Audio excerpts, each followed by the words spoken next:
Good morning. It is day 140 of Read the Bible in a Year. We are beginning Ezra, and the chapters are a little bit longer in Ezra, but it's still a super short book, so we're going to breeze through Ezra in 3 days. Alright, and if you're following along in the scriptures, it's page 819, otherwise King James. Everything is out of order in this book, so it's not the same order. Chapter 1, Ezra. And of course, Ezra follows straight up, kind of in the story cycle of what we just saw in Second Chronicles, wrapping up Second Chronicles yesterday. And in the first year of Koresh, sovereign of Persia, that the word of Yahweh by the mouth of Jeremiah might be accomplished, Yahweh stirred up the spirit of Koresh, sovereign of Persia, to proclaim throughout all his reign, and also in writing, saying, Thus said Koresh, sovereign of Persia, Yahweh Elohim of the heavens has given me all the reins of the earth, and he has commanded me to build him a house in Jerusalem, which is in Judah. Who is among you of all his people? His Elohim be with him, and let him go up to Jerusalem, which is in Judah, and build the house of Yahweh Elohim of Israel. He is Elohim, which is in Jerusalem. And whoever is left from all the places where he sojourns, let the men of his place help him with silver and gold, with goods and livestock, besides the voluntary offerings for the house of Elohim, which is in Jerusalem. And the heads of the fathers' houses, Judah and Benjamin, and the priests and the Levites, and all whose spirits Elohim had stirred, rose up to go up and build the house of Yahweh, which is in Jerusalem. And all those round about them strengthened their hands with objects of silver and gold, and with goods, and with livestock, and with valuables, besides all that was voluntarily offered. And sovereign Koresh brought out the utensils of the house of Yahweh, which Nebuchadnezzar had taken from Jerusalem, and put in the house of his mighty ones. And Koresh, sovereign of Persia, brought them out by the hand of Mithridath, the treasurer, and counted them out to Sheshbazzar, the leader of Judah. And this was their number: 30 gold dishes, 1,000 silver dishes, 29 knives, 30 gold basins. Next, 410 silver basins, 1,000 other utensils. All the utensils of gold and silver were 5,400. Sheshbazzar took all of them with the exiles who were brought from Babel to Jerusalem. Chapter 2. And these are the sons of the province who came back from their captivity, from the captivity of the exiles, whom Nebuchadnezzar, the sovereign of Babel, had exiled to Babel, and who returned to Jerusalem and Judah, each to his own city. My goodness. Who came with Zerubbabel, Yeshua, Nehemiah, Seraiah, Re'eliah, Mordecai, Bilshan, Mispar, Bigwai, Rehum, Ba'anah, the number of the men of the people of Israel. The sons of Parosh, 2,172. Sons of Shephatiah, 372. The sons of Harah, 775. The sons of Pahath Moab, the sons of Yeshua and Joab, 2,812. Sons of Elam, 1,254. Sons of Zatu, 945. Sons of Zakai, 760. Sons of Benai, 642. Sons of Babai, 623. Sons of Azgad, 1,222. Sons of Adonikam, 666. Sons of Bigwai, 2,056. Sons of Edin, 454. The sons of Ater, Hizkiah, 98. Sons of Betsai, 323. Sons of Yorah, 112. Sons of Hashum, 223. Sons of Gebar, 95. Sons of Bethlehem, 123. Men of Netophah, 56. Men of Anathoth, 128. Sons of Asmaveth, 42. Sons of Kiriatharim, Kephirah and Beroth, 743. Sons of Ramah and Geba, 621. Men of Michmas, 122. Men of Beth-El and Ai, 223. Sons of Nebo, 52. Sons of Magbish, 156. Sons of the other Elam, 1,254. Sons of Harim, 320. Sons of Lod, Hadid, and Ono, 725. The sons of Jericho, 345. The sons of Senaah, 3,630.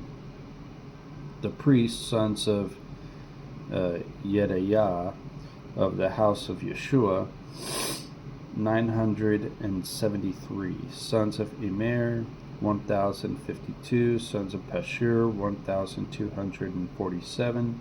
Sons of Harim, 1,070. The Levites, sons of Yeshua and Kadmiel, of the sons of Hodaviah, 74. The singers, sons of Asaph, 128. Sons of the gatekeepers, sons of Shalom, sons of Ater, sons of Talmon, sons of Akub, sons of Hatita, sons of Shobai, 139 in all. The Nethinim, sons of Tisha, sons of Hasupha, sons of Tabaoth. There's my 5 a.m. alarm. There we go.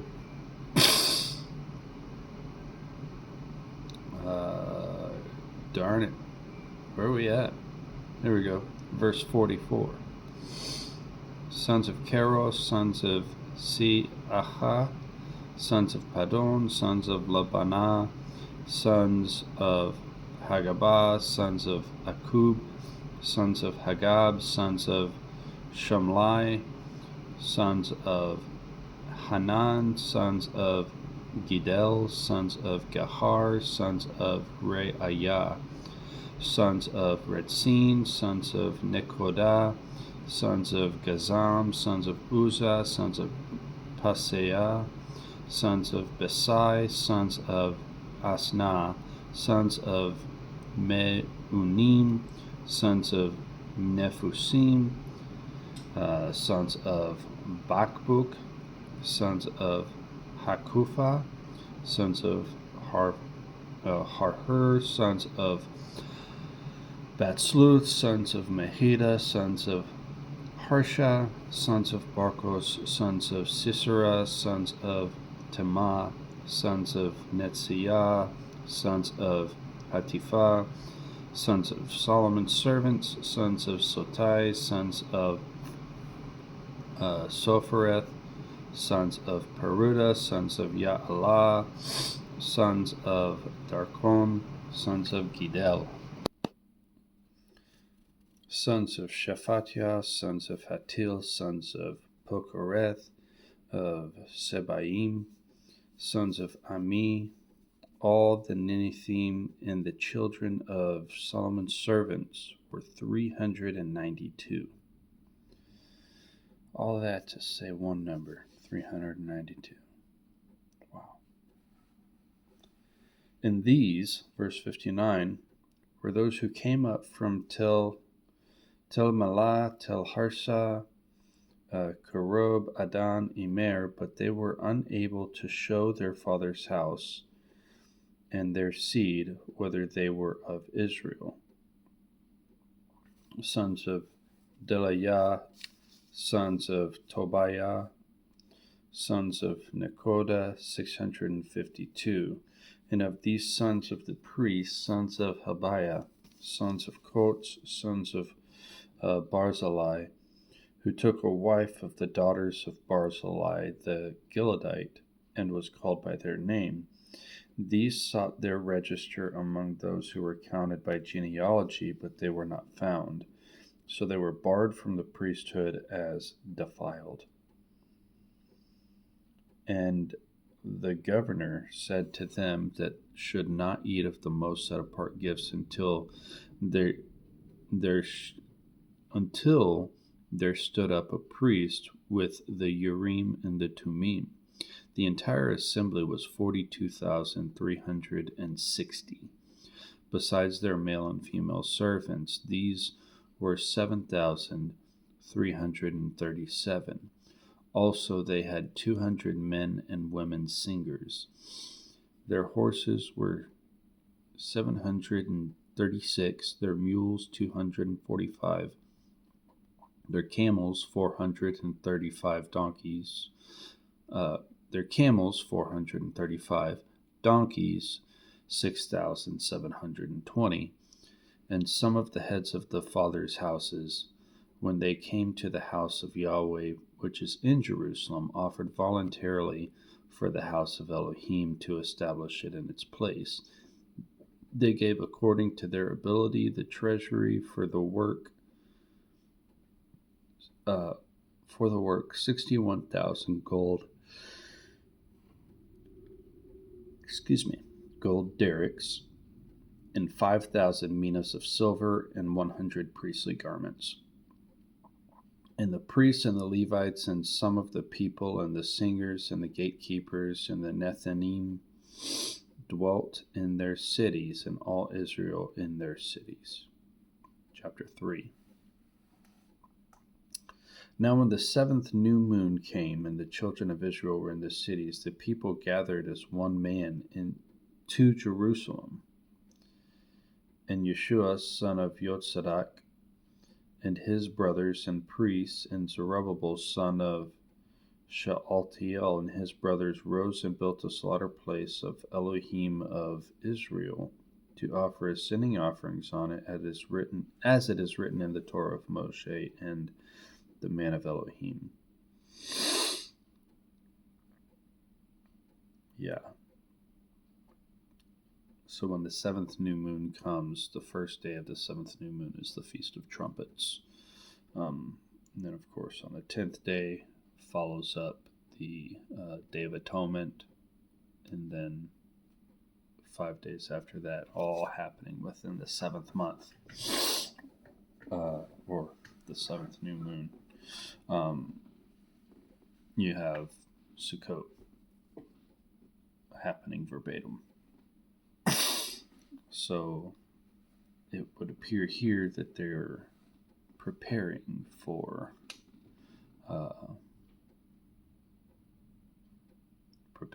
trumpets, or doing trumpets rather, the Feast of Trumpets. Let's see. Verse 3. So they set the slaughter place on its stands. Being afraid of the peoples of the lands, they offered ascending offerings on it to Yahweh, both the morning and evening ascending offerings, and they performed the festival of Sukkot as it is written, and the daily ascending offerings by number.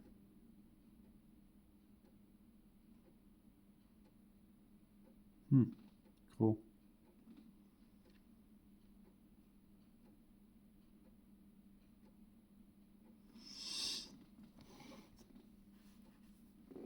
So either they didn't do trumpets and atonement and they only remembered Sukkot, or that's just a breeze through and they did all three, but it's only highlighting Sukkot.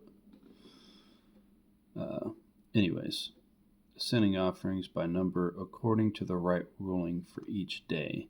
And afterward, verse 5, the continual ascending offerings and those for new moons and all the appointed times of Yahweh that were set apart also for everyone who volunteered a voluntary offering to Yahweh. From the first day of the seventh new moon, they began to offer ascending offerings to Yahweh, but the foundation, the first day of the seventh new moon, right, the Feast of Trumpets, that tracks. They began to offer ascending offerings to Yahweh, but the foundation of the temple had not been laid.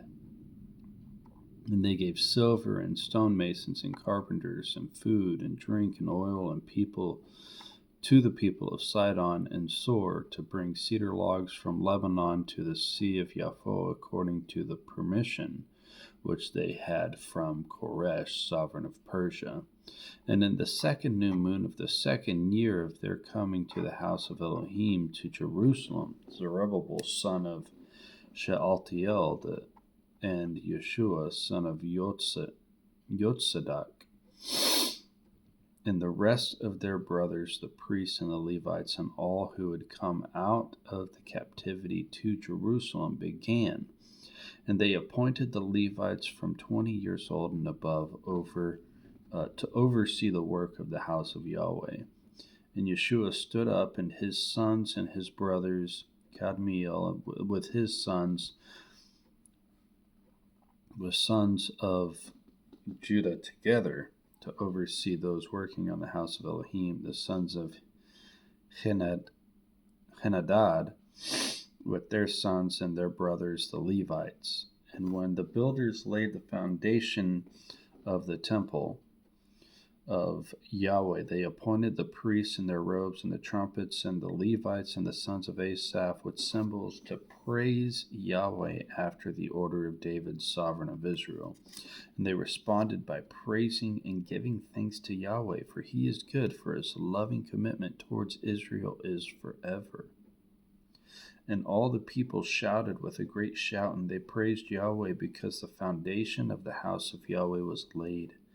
And many of the priests and the Levites and the heads of the fathers' houses, the old men who had seen the first, wept with a loud voice when the foundation of his house was laid before their eyes, and many shouted aloud for joy, and the people could not distinguish the noise of the shout of joy from the noise of the weeping of the people. For the people shouted with a loud shout, and the sound was heard far away. Wow.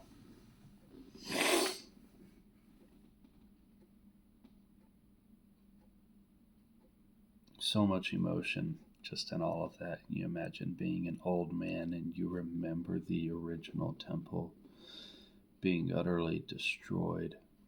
You're led off into Babylon, led off into bondage, and all of a sudden you get to come back and witness the establishment of the foundation of something that was once held dear. And they praised the Father and sang,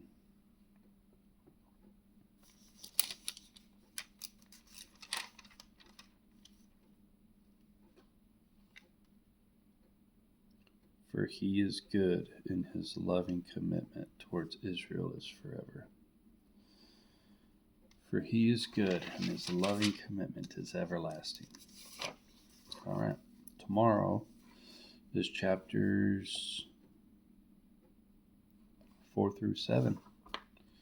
Yeah, tomorrow's going to be a little bit of a longer reading too, but that's okay. All right, guys. Shalom.